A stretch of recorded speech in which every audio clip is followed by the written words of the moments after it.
Okay, I think we're going to start. Just so you know, we're live streaming this event as well. Lots of people joined. Okay, welcome everyone. We're so thrilled and excited to have you at our beautiful school. Thank you for taking the time to be here. My name is Sarah De Lange. I'm the school marketer. I would have spoken to many of you on the phone already. For those of you that don't know me, I'm the school marketer, and just with regards to the whole coming to see the school, we really want to welcome you and make you feel as welcome as we can. I'm just very briefly going to go through the proceedings for the day and how we're going to be running the event.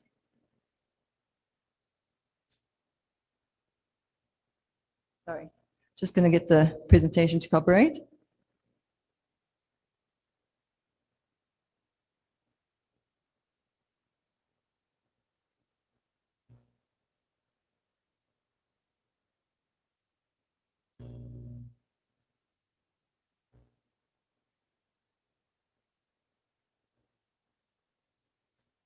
Okay, so firstly, we're going to have a presentation. You're going to hear from Miles Ellis. He's our business manager. He's going to be talking to you about our vision, our mission, the culture and the ethos of our school. After Miles, you're going to hear from Cedarwood Woodley. Mr. Woodley is the headmaster of our prep school, and he's going to be talking to you about our prep. After him, you're going to hear from Dr. Kotze. Philip Kotze is the headmaster of the college, and he's going to be telling you more about our college and their offering. And then after them, you're going to hear from our school-based support team. Firstly, you're going to hear from Michelle Servant. She's the head of support in our prep school. And then Claire Maher, who is the head of support in our college. After the presentation, we're going to talk to you about going on a tour. For those of you that are in the prep, we're going to split up into smaller groups and we'll take you on a tour of the school. And then after the tour, if you are wanting to fill in a formal application, we can do that afterwards as well. Okay, and after the presentation, we'll also do questions. So if you do have any questions, then save them for afterwards. And if there is a question that we can't answer for some reason, then we can always speak to you privately as well. Okay, so before I hand over to Miles, I just want to show you a video of the school.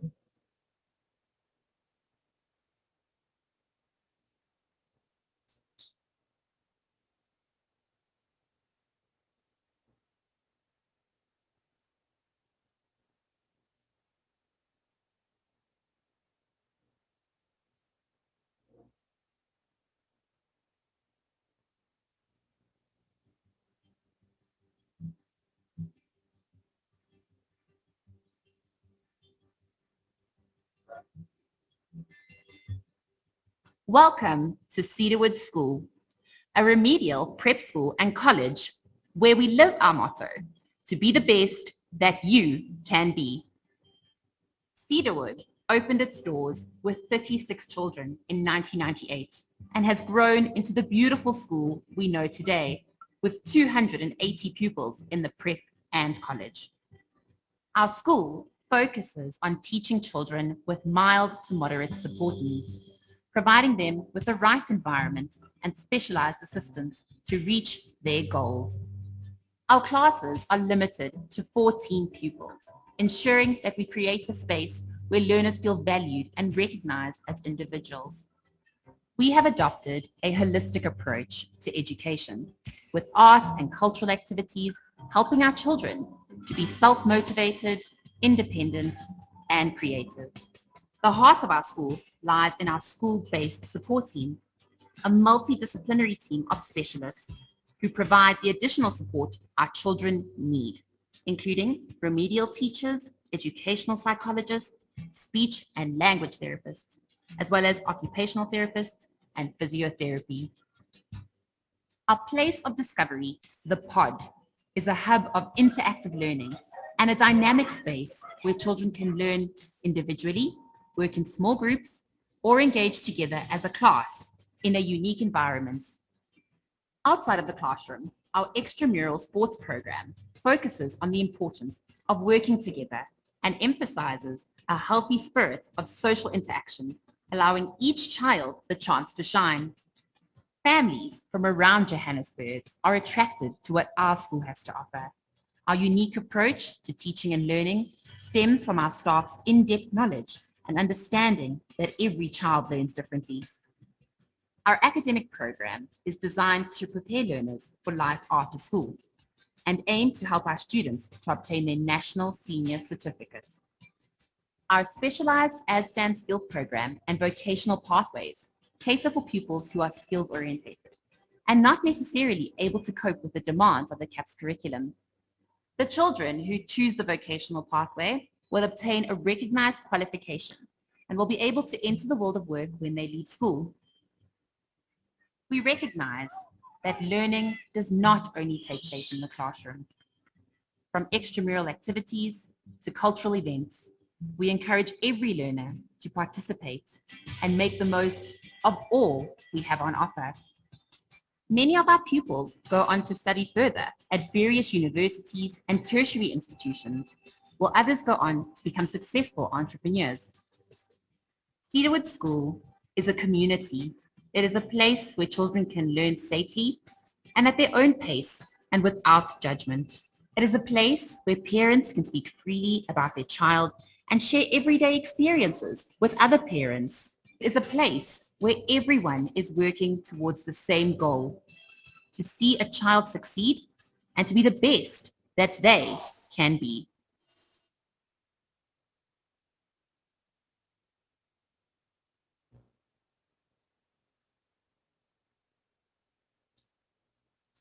Okay, good morning all and welcome. It's lovely to see you all here. My name is Miles Ellis. I'm the business manager. I manage all non-academic functions of the school, giving the two headmasters more time to focus on the education. So I'm just going to give you a brief background on the strategy of the school and the operations. Our school is governed by a board of directors. They're all volunteers in their positions.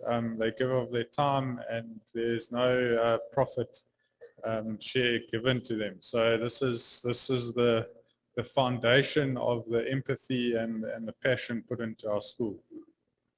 With the board, we hold many strategy sessions, and from these strategy sessions, we've established a vision, a mission, and our values.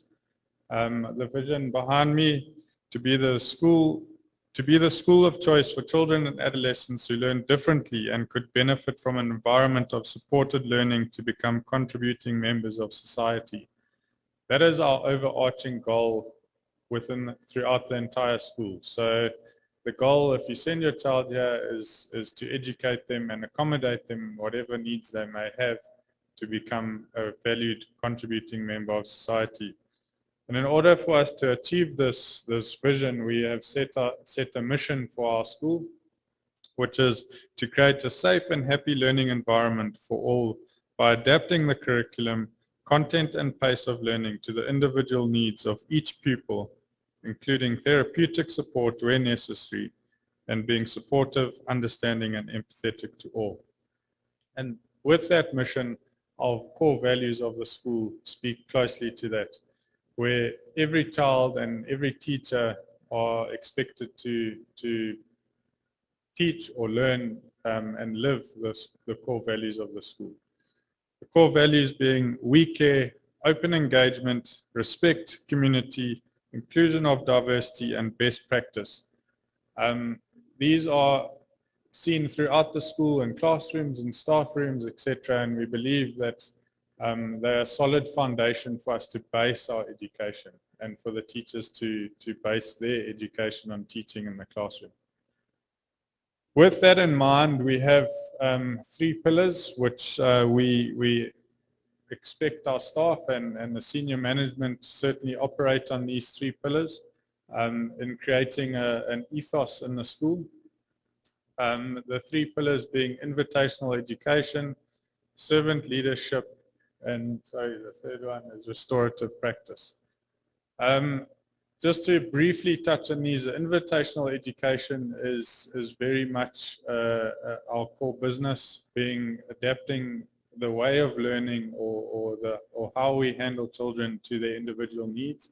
They dealt with on a blanket approach where they need to fit in. So it is very much an individualized, and the requirements from each child are heard in the classroom. The restorative practice just means that we aren't policy driven in terms of discipline, that type of thing. So yes, there is a discipline policy and there are code of conducts, etc. However, our focus is to rather restore relationships and enforce policy and enforce changes or whatever it might be. Then the last one being servant leadership. I'm sure we all know this well, but we lead by example. We like to try and lead by example, and we encourage everybody to show qualities of servant leadership which lead to the empathy and invitational sort of education. So that's the basis overview of what we base our strategy on, and that's how our school functions. So I will hand over now to Mr. Mudley, the headmaster of the prep school.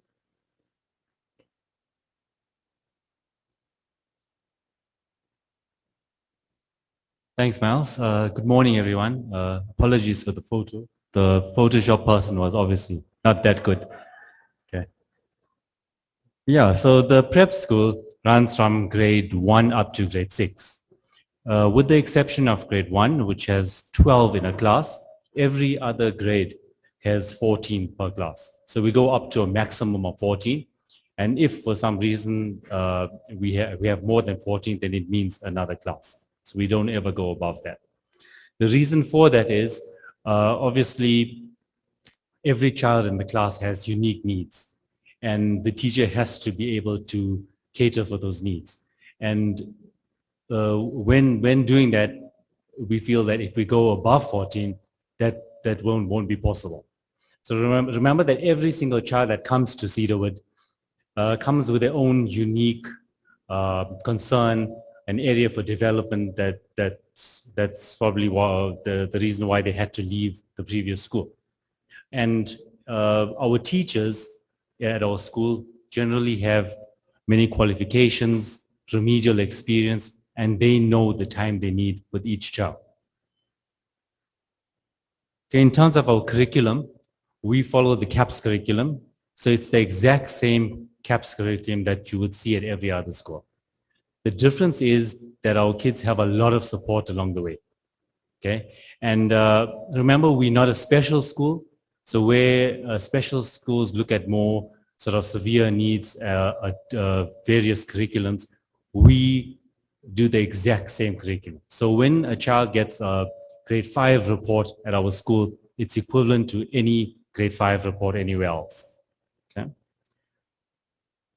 We also have a skills-based curriculum called ASDAN.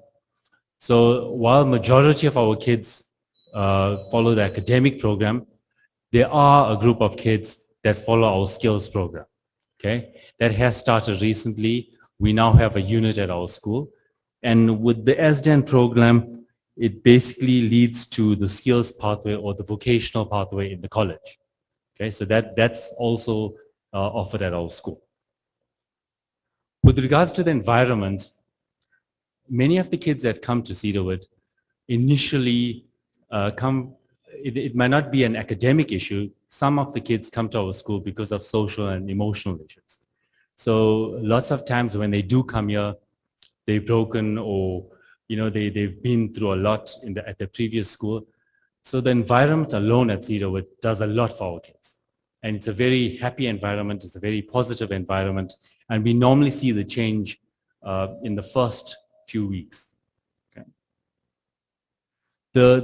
Another thing to note about the environment is in mainstream schools, lots of kids go for therapy, they go for support, but it's just 1 or 2 kids that need this. And very often when we have meetings with parents, they explain to us that their child notices that their friends are not going for support or their friends are not going for therapy. What is wrong with me? Whereas at Cedarwood, it's the norm to go for support, to go for therapy. And this makes a big difference because it's a sense of belonging. It's a sense of finding the place where you fit in. Okay, with regards to the subjects, besides the usual CAP subjects, We also have music, art, computers and coding, as well as Zulu at a conversational level. With regards to the times, all of our classes start at 7:30. Our grade 1 finishes at 1, grade 2 and 3 at 1:15, and our intermediate phase, which is the grades 4, 5, and 6, finish at 1:45. On Fridays, all our grades finish at 1 o'clock. We are three-term school, so like all the other ISASA schools, we follow the three-term system. Okay, with regards to our process in terms of applications, just to point out that we have a trial week process. So when parents are interested in enrolling their kids at Cedarwood, we follow a trial weeks where all your paperwork is submitted. Our team goes through all the paperwork, and based on paper, we need to sort of determine if we can be of service to you and the kids that come to our school. So we normally set up a trial week if we feel that that a child will benefit at Cedarwood. And during that trial week, the teacher normally looks at various components, academically, socially, emotionally, and at the end of that week, we normally give a feedback to the parents as to how the child was in class. But also very important is that we get feedback from you if your child was happy during that week at Cedarwood. That's also a very important aspect. Okay, in terms of our extramurals change every term. For example, this term, we have both internal and external extramurals. External extramurals are provided by external service providers, such as yoga bears, tennis, pottery, gymnastics, judo. Internally, we have soccer, cricket, arts and crafts, cross country, and we also have homework support. Thank you very much. Okay, next up, we normally refer to this place as the land of milk and honey. And head of this place is Dr. Philip Kotza. Welcome.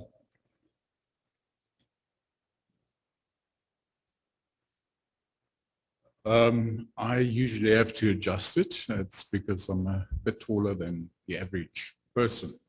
Also, a big welcome from my side. It's wonderful to see so many people here at our open day.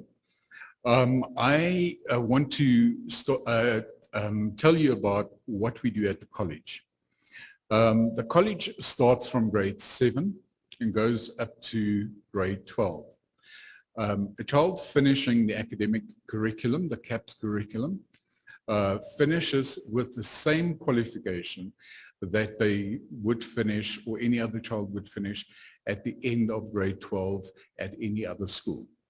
The matric certificate does not indicate the school's name or anything that has to do with the body that we use, but it only says Umalusi. For those people who don't know what Umalusi is about, Umalusi is the quality assurance body over schools. They oversee the operations and academic delivery of schools. We have been accredited for many years with Umalusi, and we proudly show our certificates to parents. It's so important that the accreditation is maintained because then you can be assured of the quality of work that is done. And often private schools go through a very difficult process of proving that we are equipped to deal with the various demands that Umalusi has in place. So we're very proud to say that we are accredited with them. Then I want to talk about the two pathways in the college. We have the academic pathway, which is academic remedial. We have two phases in the college. The first phase has to do with the grade 7s to 9s, which is called the senior phase. And then Once they have completed the senior phase, they go over to FET, which is then 10, 11, and 12. At the end of grade 9, they get to choose subjects. Obviously, because of the size of our school, there are limited options that they can choose from, but we still have choices available. Then the second pathway is the ASDAN and beyond, as we call it. So the ASDAN curriculum is an international curriculum. It's accredited in the UK. Once a child is ready by the end of grade 9 or even earlier, we then put them on the AET program. For those who don't know what the AET program is, it is the Adult Education and Training Program that is accredited within South Africa. And they, in both ASDAN and in AET, the children move at their own pace.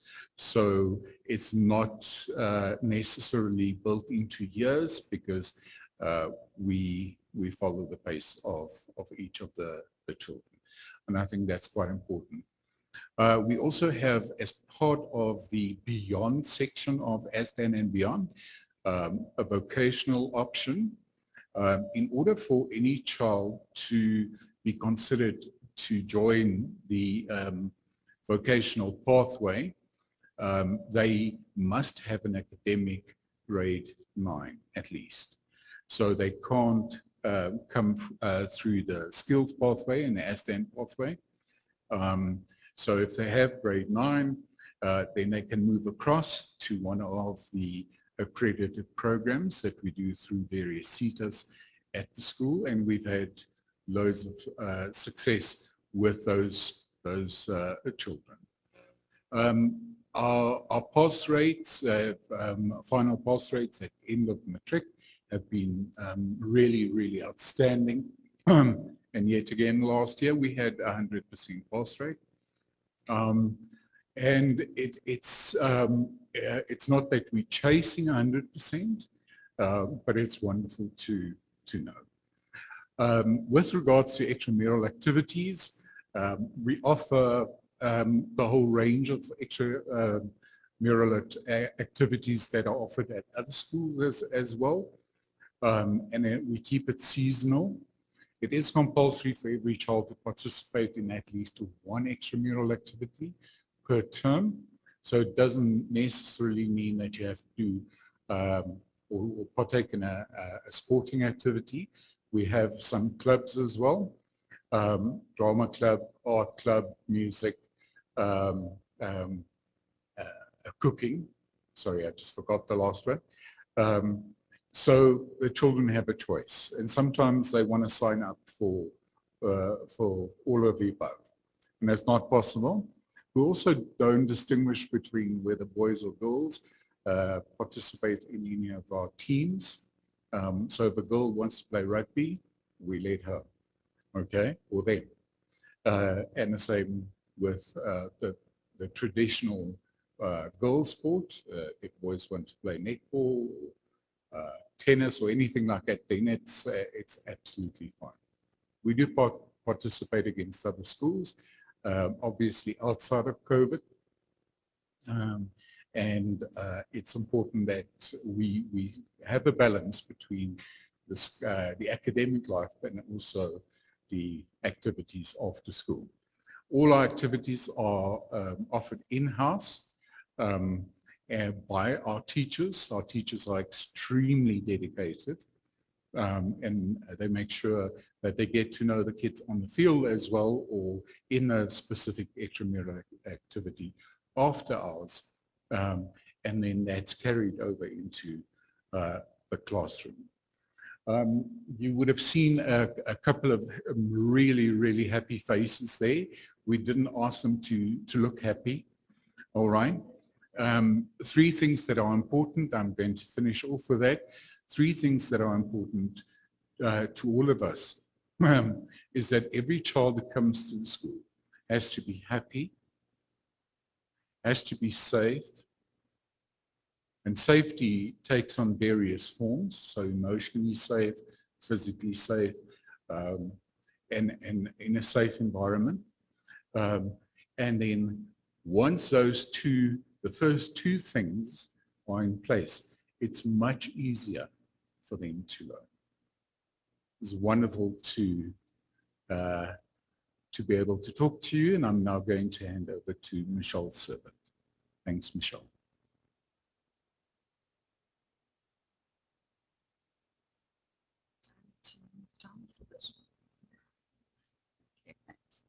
All right, thanks, Philip, and good morning, everyone.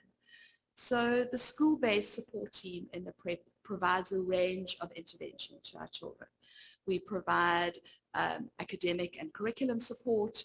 We provide specific therapies like speech therapy, occupational therapy, and physiotherapy, and we also provide emotional support. We really are all focused on enhancing each child's individual learning journey for the very best possible outcome. We believe, and this is very important, that support is in the heart of our school. It is the heart of learning in our school. It is our core business, and it is very much what sets us apart. We also understand that effective learning support is a collaborative process, and we believe that responsibility is shared by all stakeholders who are working with our children and are part of our children's learning journey. And this links quite effectively to our theme, which we had up earlier, which was conscious connections. And we're all working very hard with intent and purpose to develop good relationships and good communication with everyone who's part of the child's journey. Collaboration is a very important part of working with children in our school. With regards to intervention, I'll just talk very briefly about our academic intervention. We use a tiered approach called response to intervention, RTI. I'm sure a lot of you have heard of it. The first tier of intervention is happening in the classroom. And as both of our heads have referred to, we want to provide a safe, nurturing learning experience for our children. Our children are following the CAPS curriculum, and in no way is the curriculum minimized, but we do differentiate it. We slow it down, we scaffold it for our children so that they're able to access the curriculum more effectively, and we can support their different learning styles. If that's not sufficient, and children are still needing specific support with literacy, language-based skills, math support, we divide them into smaller groups in close collaboration with the teacher, and then they go out in small groups specific to their needs to the learning support specialists who work with them.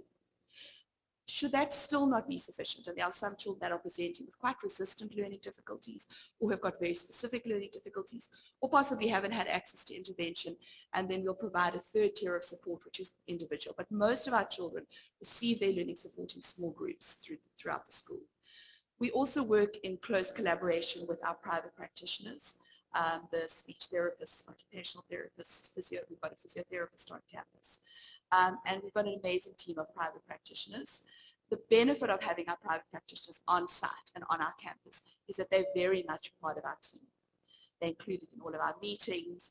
They sit in on with the parent meetings, our class conference meetings. It's also wonderful to have them because we get to have those little in-between conversations, just those quick check-ins. How was the session today? Check in with the teacher. What can I work on specifically? So it's great to have them on campus. Also included in our Cedarwood offering as well is, certainly within the foundation phase, is group therapy. So included in your Cedarwood offering is you get group OT and group speech therapy in grades 1, 2, and 3. Should your child still require individual speech, OT, or physio, they can have that throughout the school, certainly from grades 1 to 6 is available, and I know 1 or 2 of the children from the high school still come down. That is for the parents' account, but again, it's very much a collaborative process. We are all working together. We also provide emotional support. We've got an amazing team of ethos across both schools. Claire, I think will speak a little bit more to the emotional support and the education psychology team. That our children in the PrEP get access to emotional support. They also get access, we've got intern psychologists who supervise by our ethos here, and they get access to small group therapy, like groups for anxiety. They run anti-bullying campaigns, groups for social skills. We find that's enormously beneficial to have those sites on our team to assist us. In terms of the additional academic support, For children that are well placed socially and are well placed with their peers, but are still not managing to meet the grade requirements, we can create individual education plans for them. So we can create and work with, again, with the class teacher and the team, and create a curriculum for that child, or where they're working at a level that's suitable for them, with goals that are attainable for them. But they are still part of the class and are still working with their peers, which is actually very nice. There are some children who require as well, I think, in terms of support, sometimes specific physical or emotional support, and those children could have a facilitator, a learner facilitator who comes in and works with them on a daily basis. So yeah, I think that's, I've spoken to most of the support. I think it's important to understand, certainly from support, that we love what we do and that our passion really does inform our purpose, and I think across to the college as well. So I'm going to hand over to Claire now, who's our educational psychologist. She's also the learning support coordinator in the college. To lower this further, and I think it's mandatory that you make a joke about where you have to hold the microphone at when you approach, whether it's higher or lower. Hello everybody, my name is Claire, as Michelle said, and I'm the learning support coordinator at the college, as well as an educational psychologist. And I think Michelle has touched on a lot of our support offering. And just while I was thinking, okay, well, what am I going to say now? I thought, well, it's so wonderful that we do have the support that does span across both schools. And despite tradition saying that we are the land of milk and honey at the college, there's a lot of similarities. And I think that there's a lot that goes across the school that we try and keep consistent in terms of how we manage specifically our support offering. So touching on the points that Michelle's made, and just to add in terms of how things are a little bit different up at the college, we work on a phasal approach. So we have our grade 7s, 8s, and 9s as part of a phase, and grade 10, 11, and 12 as part of another phase. And the support differs somewhat within those phases depending on where the focus needs to be. Within the senior phase, we use the same, or with the senior phase and the FET phase, we use the same tiered approach, either within the classroom, small groups, or one-on-one support. But in the senior phase, we predominantly focus these energies on maths, the first additional language, whatever it may be, Afrikaans or Zulu, as well as English. So there's predominantly where the support focus lies, but there is always room for support in other subjects should a child need them, but those are obviously the core subjects. Whereas in the FET phase, all of the subjects that are on offer, there will be support available for those pupils. And how that works is, again, is collaborative across the across the teachers and the support team, in that the teachers will flag a child for support, and the support team collaborates with the teacher to figure out what the areas of support that are required, and they will go either into the classroom or with those small groups to assist those pupils. As Michelle said, we do have one or two or a couple of our kids who still make use of the speech therapy or the occupational therapy here, situated here at the prep for their grade 7, sometimes grade 8 year, but predominantly our focus lies on academic support and emotional support. So our school-based support team at the college consists of another educational psychologist who manages a lot of the emotional support, and then trained teachers who have opted to work within the support team to then do the one-on-one or group or individual support. Within the senior phase as well, we have a subject called core skills. I say subject, but it's not examinable. It's nothing that you might find homework necessarily for or learning for it, but it's a core subject, and that our teachers are able to use it to assist our pupils with various areas that they might be requiring help with at that particular time. So it can focus on interventions for bullying interventions. We've just had our intern psychologist working on stress and anxiety with the exams approaching, as well as if there's a whole class need to learn how to write essays, for example, then these core skills lessons are used for that. What's also helpful is that in support, whether it be the one-on-one support or emotional support, we often try and schedule during those times so that our pupils don't miss teaching time in the subjects that they're requiring the support. And we find that that's quite effective. Like Sedation said, in terms of support, we find that with the number of pupils that do require support, there's no taboo around it. So there's very little hesitation or reluctance around leaving the class to have to go for help with something, and there's often, our children are often seeking it out actually, which we obviously very proud of them for identifying the areas that they are needing support in. We have intern psychologists, like Michelle said, who work across the prep and the college. They're situated at the prep, but they do work with us as well. And one of our big offerings as part of the psych team are updated psychoeducational assessments at the end of every phase. So in grade 3, our pupils receive assessments, full cognitive and educational assessments. In grade 6, they receive cognitive assessments, and in grade 9, cognitive assessments as well.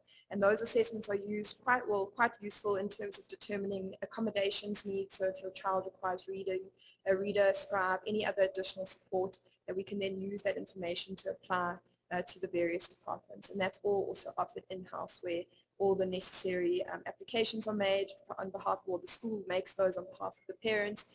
And we also then institute those accommodations internally with our, we've got our exams coming up, as I say, and it's, I think nearly all of our staff are all hands on deck, some scribing, some invigilating. So that's all done in-house, and everybody is trained to do all of those things as well. I always look to Philip at this point to see if I covered everything. Yes, I've covered everything. So if you have any questions, please feel free to ask about them afterwards. Thank you.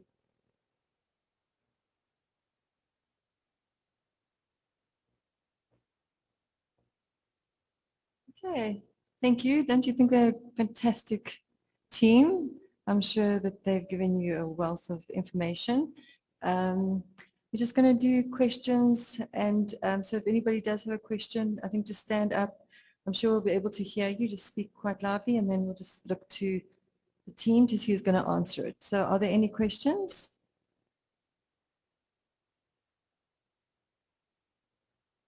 Hello.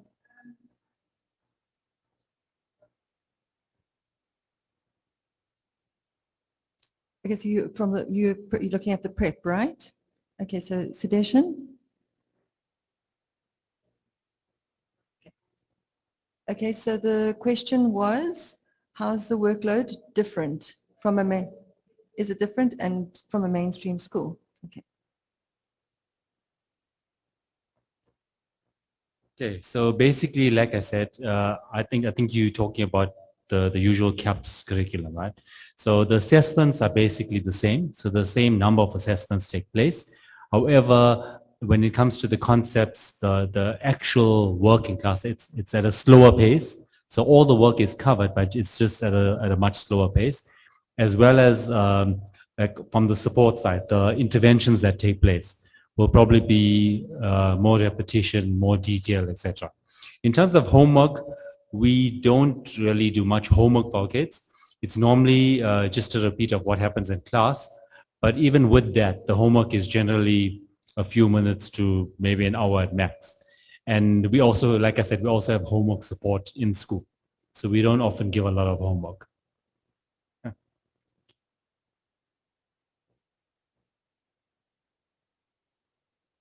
Okay, does anybody else have a question? I think if you do have questions, you can also ask them on the tour, and we can meet afterwards, because we'll be available afterwards to answer questions then. I'm just going to hand over to Miles, who's going to explain the application process. And then after that, I think you can just meet us in the area outside the hall. And then if you are for the college, you can go up with Claire and Philip. And then for the prep, just if you just hang around, and we'll just split you up into small groups. Okay, Miles, do you want to explain the application? Thanks. Okay, so based on the nature of the school and the requirements, our application process is different to other schools. So we require an application up front. The application requires some documents from the parents. And once we receive that documentation, there's an assessment done by the headmasters, the academic and the support management teams. From that paperwork, if it is seen that Cedarwood is the right environment for your child, then a trial week is offered. During the trial week, as it was mentioned, there's observations done in our environment, and to see the appropriateness and the fit for your child in the environment. From that trial week, a feedback session will be given, and either placement will be offered or a suggestion will be made for a different environment. If placement is offered, then the application, the formal enrollment begins. You'll be given an enrollment pack where policies, enrollment agreements, fee structures, etc. are discussed. Once those are received back from you, and the relevant fees are paid, then your child can have an enrollment date provided. So that's a brief overview of the admissions process. It's, the timeline we like to put in place for all that happening is 2 to 3 weeks sooner. It really depends how quickly we can get the documentation in and how soon we can fit in a trial week. So we do try and accommodate everybody. And just another thing to note is our applications process is open throughout the year. We don't only accept children in January or mid-year or whatever. We open throughout the year, and if there's space in a grade, then we process every application. So before you go on tour, the ladies at the back have application packs. In there are application forms. There are a few other documents giving you info you may need. Please grab a pack on your way out. And if whilst you're on tour, have a quick look through those, and we will be hanging around here. If you have any further questions, please return to the hall, and we will gladly assist where possible. But in the meantime, please grab a pack if you're wanting to apply. The pack's available, and we look forward to hearing from you. So enjoy the tour, and we'll hopefully see you later. Sorry, one question, I guess.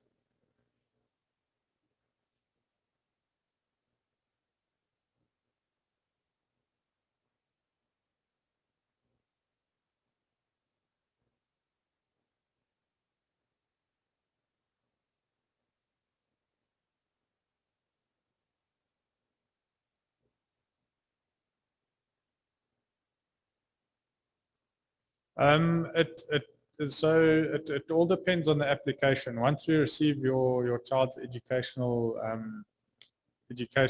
assessment, we will determine suitability from there. The trial week is more confirmation from that paper-based assessment. So if you submit an application, for instance, today, within the next day or two, we'll be able to say, based on the paperwork, there's suitability, therefore a trial week can be set up. We generally like to run our trial weeks on Monday to Friday, just to keep structure in place. So generally, whenever we receive the application, if a trial week is deemed to be necessary, it will be the week after, the first Monday after we receive that document. So there's no set trial week dates. It's on an application and an individual basis. Okay.